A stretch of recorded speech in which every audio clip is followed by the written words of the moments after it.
Assalamualaikum warahmatullahi wabarakatuh. Perkenalkan, nama saya Palevi Putri Kurnia Ramadhani. Saya perwakilan dari kelompok 5. Di sini saya sebagai moderator dari kelompok 5. Baiklah, saya akan mengenalkan anggota kelompok saya. Yang pertama ada Siti Muhawiyah, yang kedua ada Palevi Putri Kurnia Ramadhani, yang ketiga ada Karenina Ayunanda, yang keempat ada Junita Putri Lestari, dan yang terakhir ada Ferry Prayoga. Baiklah, pada kesempatan kali ini kami akan mempresentasikan hasil dari kerja kelompok kami yang berjudul Sumber Daya Manusia Global. Untuk tidak memperpanjang waktu, langsung saja kita memasuki materi yang pertama yang akan dibahas oleh Palevi Putri Kurnia Ramadhani. Pengertian sumber daya manusia global merupakan salah satu faktor kunci persaingan global, yaitu bagaimana menciptakan sumber daya manusia global yang berkualitas tinggi dan memiliki keterampilan serta daya saing tinggi dalam persaingan global yang selama ini sering diabaikan. Fungsi MSDM meliputi 4 aktivitas. Yang pertama yaitu ada fungsi akuisisi, yang kedua ada fungsi pengembangan, yang ketiga ada fungsi pemeliharaan, dan yang keempat ada fungsi motivasi. Materi yang selanjutnya akan dibacakan oleh Karenina Ayunanda. Kepada Karenina dipersilahkan. Terdapat beberapa jenis karyawan internasional sebagai berikut. Yang pertama, warga tuan rumah. Warga tuan rumah adalah seorang karyawan yang bekerja untuk sebuah perusahaan yang merupakan warga dari negara di mana operasi itu ditempatkan, tetapi kantor pusat berada di negara lain. Yang kedua, ekspatriat. Ekspatriat adalah seorang karyawan yang bekerja bukan merupakan warga yang berasal dari negara di mana operasi itu ditempatkan. Karyawan tersebut merupakan warga yang berasal dari negara di mana kantor pusat berada. Yang ketiga, warga dari negara ketiga. Warga dari negara ketiga adalah seorang warga yang bekerja di negara kedua dan dipekerjakan oleh organisasi yang berkantor pusat di negara ketiga.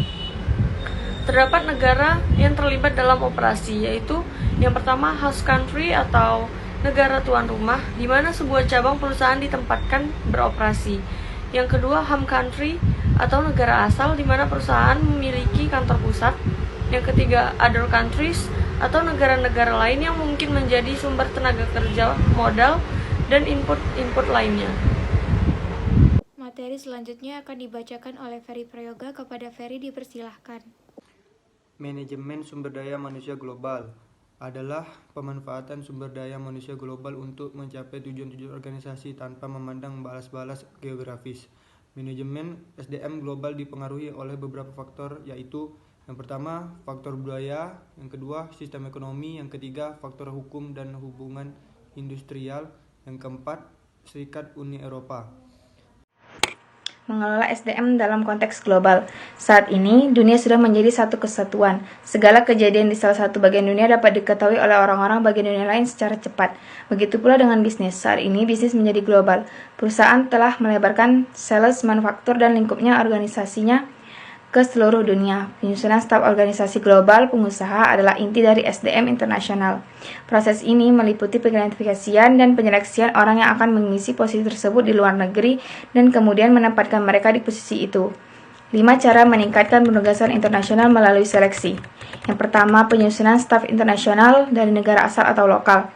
Multinational company atau MNC menggunakan beberapa jenis manajer internasional. Yang kedua, ada offshoring atau subkontrak.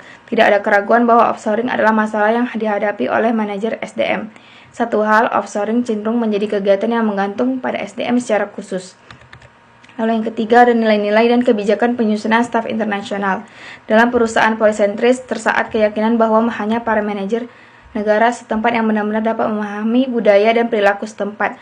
Makanya cabang luar negeri harus dikelola oleh orang lokal. Dalam perusahaan geosentris, terdapat keyakinan bahwa seluruh staf manajemen harus dipindahkan berdasarkan basis global, berdasarkan asumsi bahwa manajer terbaik untuk posisi tertentu di mana saja bisa. Lalu yang keempat, ada mengapa penugasan internasional gagal. Karena penugasan internasional adalah inti dari SDM internasional, merupakan hal yang mengecewakan melihat seringkali penugasan ini gagal.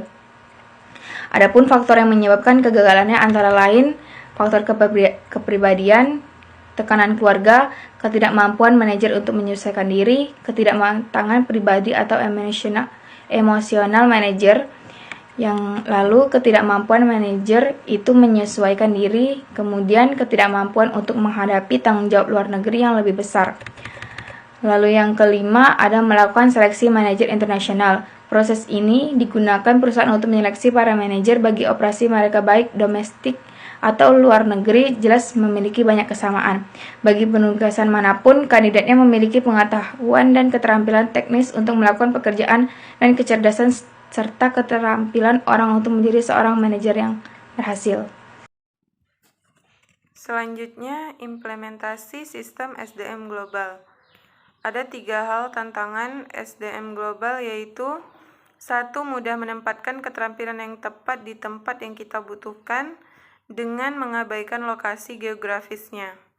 2. Diseminasi pengetahuan dan inovasi.